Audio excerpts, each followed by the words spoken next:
દક્ષિણ ગુજરાતમાં આવેલા માંડવીમાં માંડવી શુગર સહકારી મંડળી લિમિટેડની આખી પ્રોપર્ટી, જેમાં 100 વીઘા જમીન, મશીનરી, પ્લાન્ટ, આ બધું જ છે, એને 250 કરોડ રૂપિયાની મિલકતો માત્ર 37 કરોડમાં એક પ્રાઇવેટ કંપનીને પધરાવી દેવાનું એક કૌભાંડ સામે આવ્યું છે.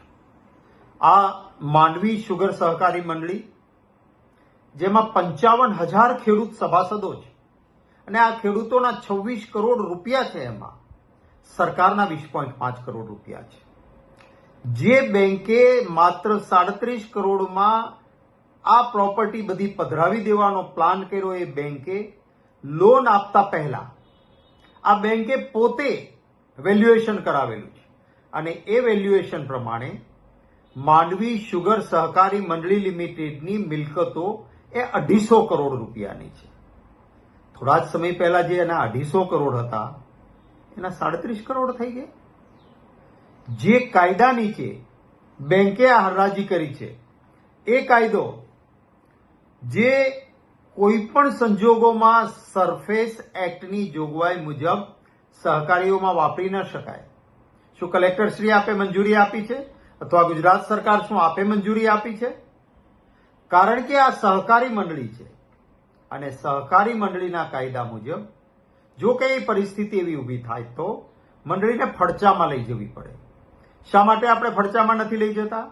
અને સરફેસ એક્ટની જોગવાઈ મુજબ બેંક સીધી હરાજી કરે અને એ પણ 250 કરોડની મિલકત માત્ર 37 કરોડમાં એક પ્રાઇવેટ પાર્ટીને જાય. આજ સુધી ગુજરાતમાં ક્યાંય પણ સહકારી ખાંડના ઉદ્યોગમાં પ્રાઇવેટને ઘૂસવા આપણે નથી દીધા. હંમેશા ખેડૂતોનું હિત જળવાય એટલા માટે સહકારી મંડળીઓ છે. આ પહેલો દરવાજો આપ ખોલી રહ્યા છો. બીજી એક નવાઈ પમાડે એવી વાત છે કે કોઈ પણ પ્રાઇવેટે શુગર ફેક્ટરી શરૂ કરવી હોય તો એમની પાસે IEM નું લાયસન્સ, એટલે કે ઇન્ડસ્ટ્રીયલ એન્ટરપ્રેન્યોર મેમોરેન્ડમ, પરવાનગીને લાયસન્સ હોવું જોઈએ. આ જે જુન્નર નામની મહારાષ્ટ્રની એક કંપનીને આપણી સહકારી મંડળીની 250 કરોડની પ્રોપર્ટી 37 કરોડમાં પધરાવીએ છીએ, એની પાસે IEM નું લાયસન્સ નથી. અરે સાહેબ, કોણ જોવે છે આ બધું? સહકારી મંડળીના કાયદા મુજબ, સહકારી કાયદા મુજબ આપણા ફડચામાં લઈ જાઓ. અરે સરકારે પોતે જે વહીવટદાર કમિટી મૂકેલી હતી, એમના ચેરમેન સંદીપ શર્મા કહે છે કે ઓછામાં ઓછા 200 કરોડની તો આ મિલકત છે. તો 200 કરોડ વાળી મિલકત 37 કરોડમાં કેમ જાય છે ભાઈ? ખેડૂતોના 26 કરોડ આમાં સલવાયેલા છે. ત્યારે ટ્રાન્સપોર્ટરોના પૈસા પણ રોકાયેલા છે. હું ચોક્કસ વિનંતી કરીશ ગુજરાત સરકારને કે આપ જાગો, આવો ભ્રષ્ટાચાર ન ચાલે. આપણા લોખંડી પુરુષ સરદાર વલ્લભભાઈ પટેલે બારડોલી સત્યાગ્રહ પછી સહકારી ખાંડ ઉદ્યોગ કરતી મંડળીઓ સ્થપાયેની વાત કરી હતી અને 1955માં આપણે ગૌરવભેર કહી શકીએ ગુજરાતમાં પહેલી મંડળી સ્થપાઈ હતી. અને આજે આપણે આ જુન્નર એક પ્રાઇવેટ કંપનીને આપી રહ્યા છીએ 250 કરોડની મિલકત 37 કરોડમાં.